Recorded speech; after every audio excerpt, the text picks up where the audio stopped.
Turn tonight to Mark chapter 6. We're going to read together there verses 45 through 51 for a lesson text. Mark chapter 6.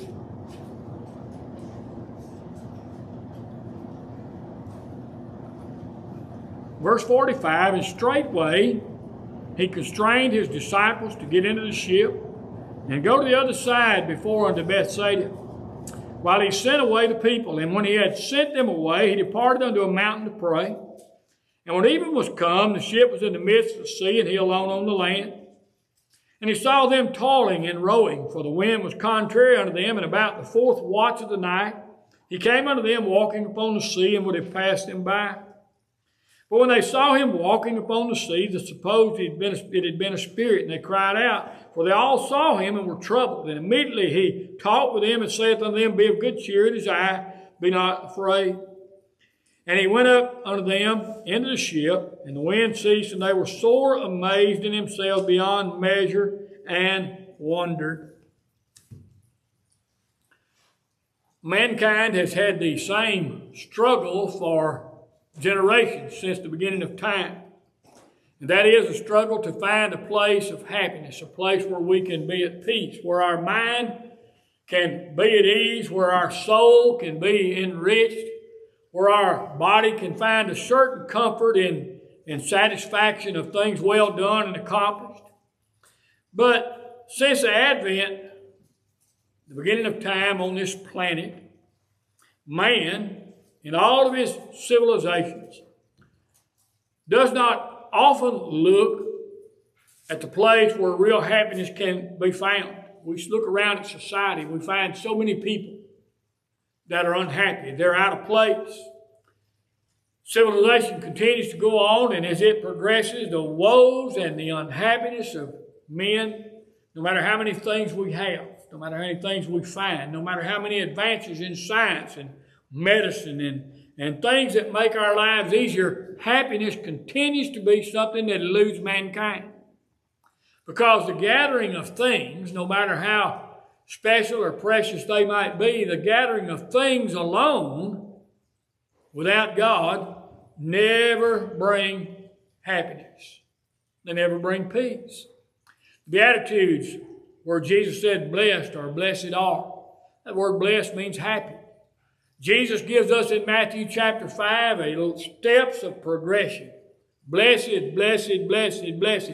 And as we move up those steps, we find ourselves closer to God, until we finally achieve that final destination where Jesus says, blessed are the peacemakers, for they shall be called the children of God. There's that place of happiness.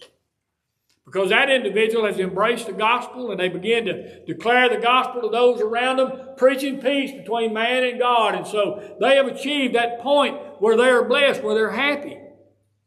They have found satisfaction in life. They have learned the value of what the Apostle Paul told Timothy, godliness with contentment is great gain. And so we seek happiness, but we fight it. We row, as the disciples rowed across this sea against the wind. We fight. We do things that are contrary to our best interests, and so we row and we fight against the wind. One of my favorite songs of all time is Bob Seger, Against the Wind. We fight against the wind. The wind that's blowing is God. That's the great force that men are fighting against. There are two winds that blow.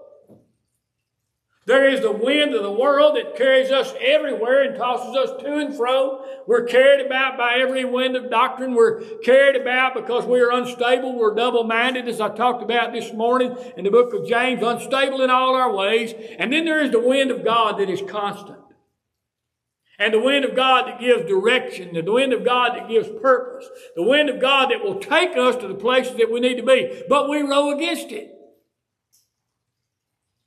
seeking to make our own path and our own way in this life. That's why happiness is so elusive.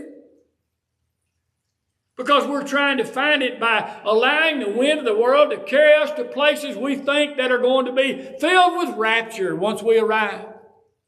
And filled with promise once we arrive. And filled with blessings once we arrive. Only to get there and find out that real happiness has stayed behind us. And so we look. We seek for another wind. We search for another current that'll carry us somewhere else, thinking happiness will be there. And each one of these winds is against God the whole time, and so we fight. Saul of Tarsus stayed on the wrong path as he continued to persecute Christians. And when Jesus finally appeared to him on the Damascus road and Saul saw that vision of Jesus and was blinded by that great light, he said, "Who art thou, Lord?" And Jesus said, "I am Jesus whom thou persecutest. It is hard for thee to kick against the pricks." In other words, the wind's blowing. Why are you fighting it? Why are you pushing against the wind? It's hard for thee to kick against the pricks. Solomon, in his search for the meaning of life, reached a very bold conclusion after he had enjoyed everything that the winds of this world blew across his path. He had enjoyed sexual pleasure. He had wealth, power. His influence, his wisdom was known all over the world. And yet he lived a life that was contrary to what God would have him live. He fought against the wind of God, pursued a direction that took him straight into the face of God, and he finally drew this conclusion in Ecclesiastes 1 and verse 14. "I have seen all the works that are done under the sun, and behold, all is vanity and vexation of spirit." In other words, it's hard for thee to kick against the pricks. The power of the wind. Wind has both a negative and a positive effect. We can spend our entire lives running against the wind and we'll be exhausted. Have you ever been in a wind that was so strong it was hard for you to stand up? I have. And you're trying to walk and it's pushing you back, and you're trying to walk and it's pushing you back. It's exhausting. We can spend our entire lives running against the wind, pressing against God, and it's exhausting. It taxes our minds. It taxes our peace. We stay ill at ease because we recognize the whole time there's a right way that we should be walking, but we're against it. We hear the sound of God's word, and it continues to speak in our ear, in our minds, in our souls, saying, "Follow me, follow me, follow me." And we continue to say, "No, no, no, no." And we fight. We press against the wind. We run against it. Our choices are to run against the wind or to run with the wind. But again, two winds blow. We think if we're allowing the winds of the world to carry us about and we're finding those temporary happinesses, we have arrived only to conclude that this was vanity. It was vexation of spirit, and so we look. We're seeking for the wind to carry us to another place where we might find the satisfaction of our desires, our pleasures, oftentimes our lusts. And yet we're steady in the face of the wind of God. And God is saying, "Blow, follow, come to me." Feel it. Think about it. Think about where it will take you. Man chooses to fight against the most obvious things. That's what Jesus meant when he told Saul of Tarsus, "It's hard for thee to kick against the pricks." It should have been obvious to Saul. He should have understood. He was a man who was learned of the Old Testament law.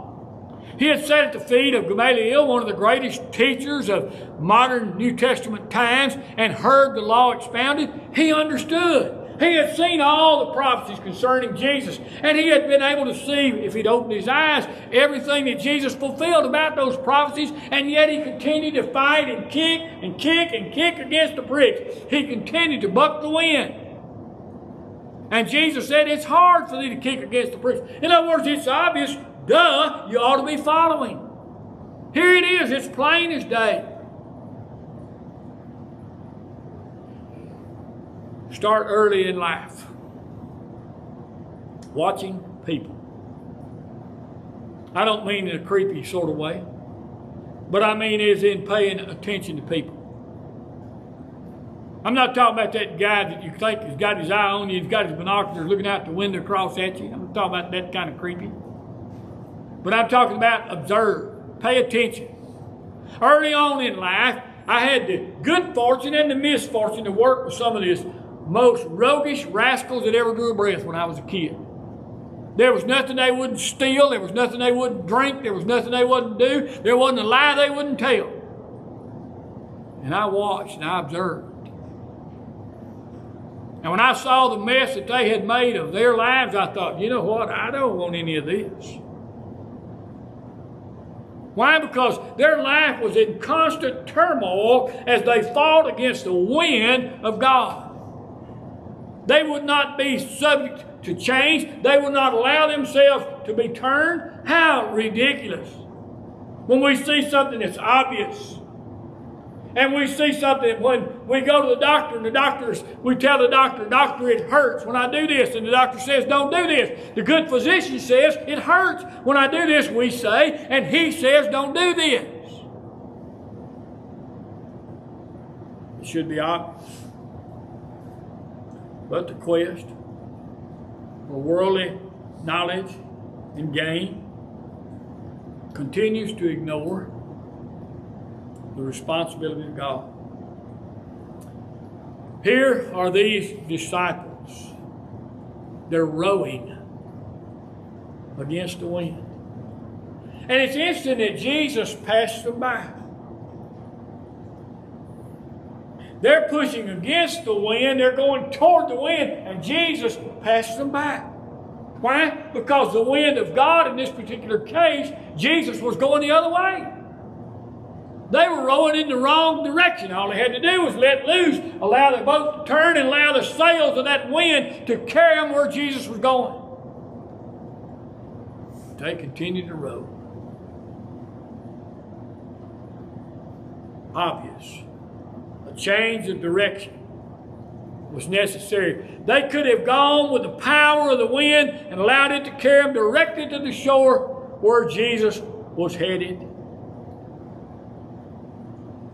Where do we find ourselves? Ask yourself tonight, where am I? I mean, we all really know where we're going. We might deceive ourselves and think we're headed one way when we're headed the other. But deep down, we really all know exactly which wind is carrying our ship. Our sails are unfurled. The wind has caught the sail. It's pushing it with great force. We know where it's going. We're not oblivious to the direction that we're traveling in. Ask yourself tonight, which direction am I running in? Or in other words, what wind have I allowed to engulf my sails, and where's that wind taking me? What will be my destiny? Upon which shore will I ride? There's only two. There's a song that we sang years ago, I won't have to cross Jordan alone. There's another song, on Jordan's stormy banks I stand and cast a wishful eye. We can see the promised land if we'll look. But only if our ship is headed in the direction that has a view of this place called heaven. Because the wind that is contrary has a view of something entirely different. That view has its back turned on the view that God would provide us with, and is headed for a place of destruction. That way, though it seems to be a way that gains by going up, is a way that carries down.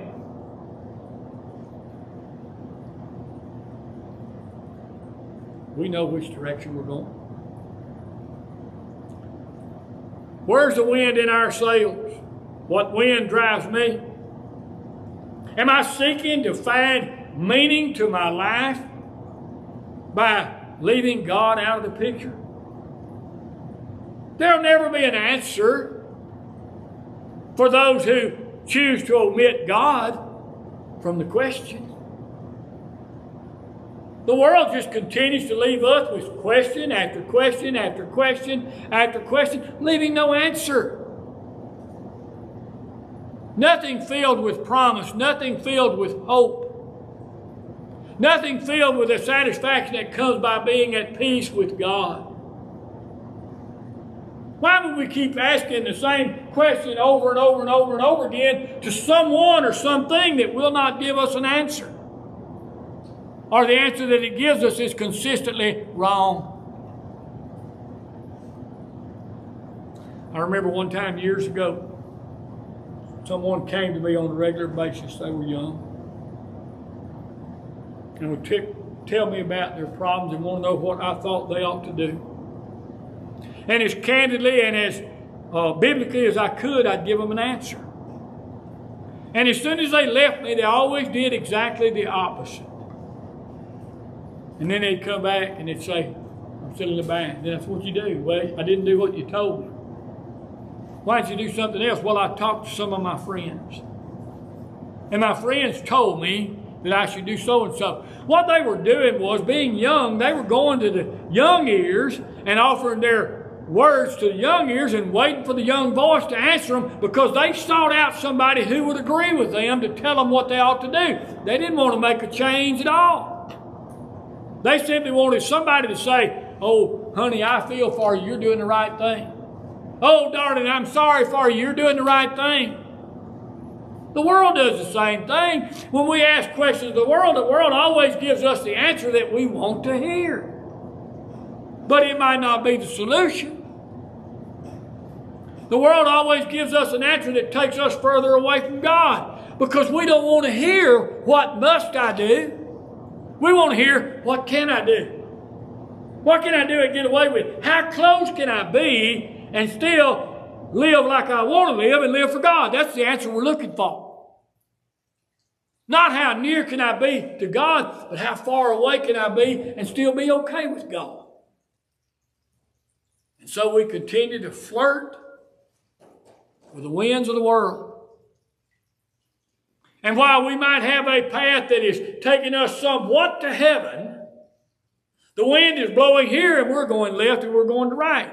We're trying to circumvent and find a back door to come in to where the wind's source is found. There are no back doors to God. There is no wind that blows us around and allows us to skirt around what God would have us do and still arrive at the shore where God is standing.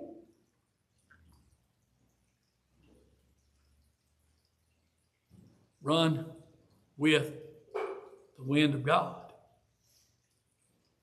Stop running against the wind. Stop fighting a battle that cannot be won. To run without God is to run with the world. To run without God is to run against the wind of God. His wind, in that case, is contrary to everything we seek to do. And the reality is, no matter how you shake it down, when it's all cut and dried and finished, Casey, His will be done. His wind always prevails. His force will always endure. It'll stand not only the test of time, but more importantly, His force defines the eternity of every one of us. His force prevails. And the force of the world, the wind of the world, it's parted. It's divided as God's wind pushes through, and it goes to the left and it goes to the right. And it crashes on the shorelines, while God's wind carries us safely and straightly to that destination, a place called heaven. But we go ahead and we continue to practice unrestrained living. I'm not going to change. God's going to let me in. It's okay. Really? Find me the verse that says, I can live like a pig and I can die like a saint. Find me the verse that says I can stand in total rebellion to God and allow the force of the wind to carry me to and fro here and yonder. I can do anything I want, everything I want, and it's going to be okay. I'll be with God. Find me that verse. Find me the verse that contradicts what Paul said in 1 Corinthians chapter 10 and verse 12, where he said, Wherefore let him that thinketh he standeth take heed lest he fall. Find me the verse that contradicts what the Hebrew writer said when he said, Let us lay aside every weight and the sin which does so easily beset us, and let us run with patience the race which is set before us, looking unto Jesus, the author and finisher of our faith. Find me that verse. Find me that book, chapter, and verse that says that these things that say I must stand, these things that say I must run with God, these things that say that I must walk with God, these things that say I must lay aside, these things that say I must choose. Find me the verse that says, hey, these verses don't matter. Let the wind of the world carry you wherever you want to go. Find me that verse that says that's okay. Show it to me. Give me book, chapter, and verse. I'll stand down. It's not there to be found. 1,000 concordances, 10,000 Strong's concordances would never find that verse because it simply does not exist. We do everything on electronics now. I've got the Strong's Concordance in my phone, and I can open it up, and it's just a little bitty place in my phone. I can tap on it, go to any word I want to. You ever seen a Strong's Concordance? There used to be one straight in here all the time. It's about this wide, and about this tall, and about this thick, and it's got every word in the Bible in it. You can comb it from front to back, and it will not provide you with a single verse that says that we can run with the wind of the world. We can be like the world. There's not a verse to be found.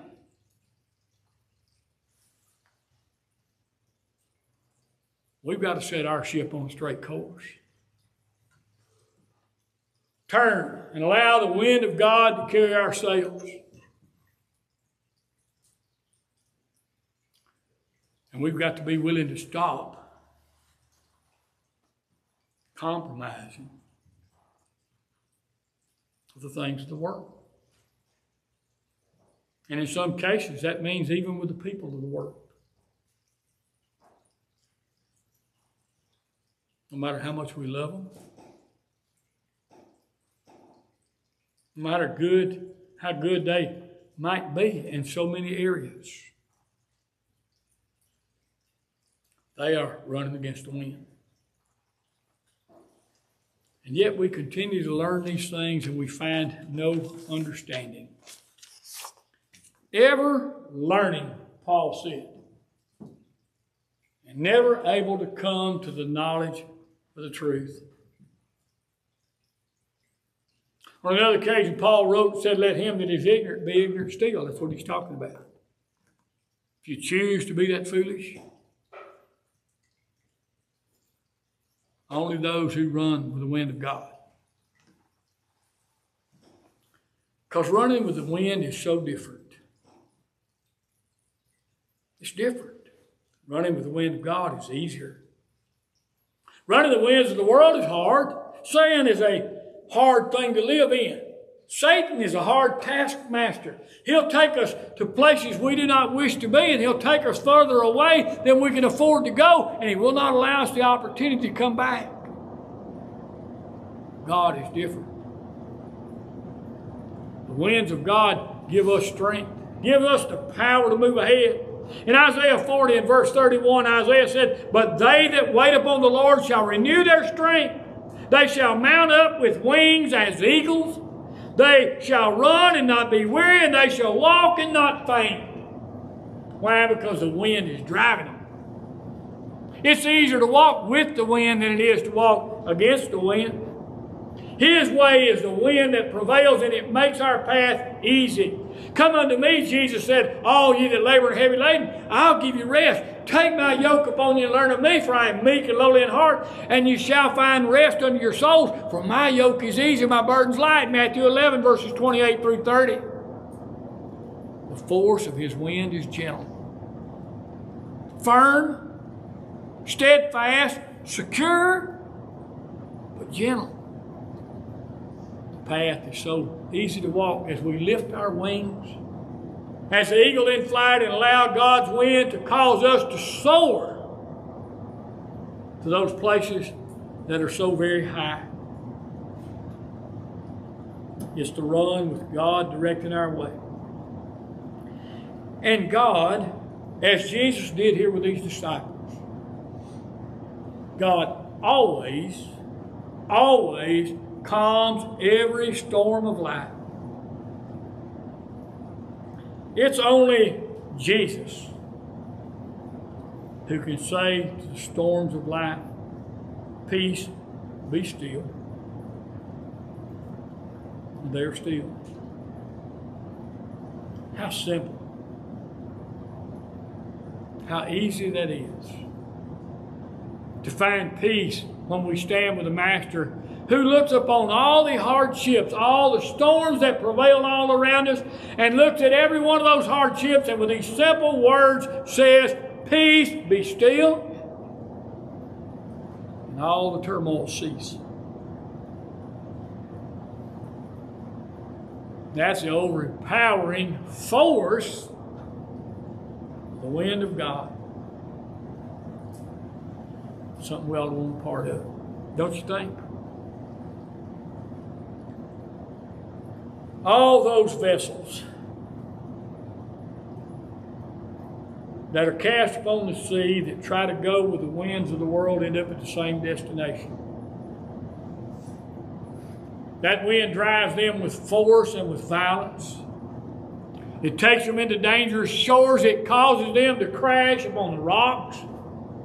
It causes them to be engulfed with the waves of turmoil. And they feel and they sink. I have always been fascinated with different kinds of shipwrecks and things like that. The Titanic was fascinating to me. Hit an iceberg in less than 2.5 hours, sank to the bottom of the sea. 1,200 souls were perished. It took them 75 years to find the Titanic. Robert Ballard found it. He was not seeking the Titanic. That's what they claimed when he found it. Actually, he was doing work for the military. And he was seeking some things having to do with Russian submarines and such as that. In the process, they told him he'd be allowed to look for the debris for the Titanic, but that wasn't what he was doing. And lo and behold, about the last week of their journey, he found it. It became world famous. And there have been thousands and thousands and thousands of words written about it. I don't know how many documentaries you can turn on your TV now, and there's about 19 talking about secrets and mysteries of the Titanic and why it sank and why it sank. It sank because it hit an iceberg and it filled up with water. Pretty simple, huh? And no matter how many historians look at it, there's nothing we can do to undo that. When our ship runs aground, when our ship crashes on the seashore and it sinks, nothing can be done about it. I remember when I was young, they made a movie called Raise the Titanic. And I remember seeing it. It's on one of the networks now. You can turn and find it where they went down, filled that thing up with air and brought it back up. How foolish.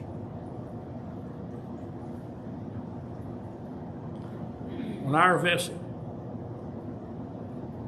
crashes on the shore or sinks at sea because of the despairing winds of the world, that's a final destruction.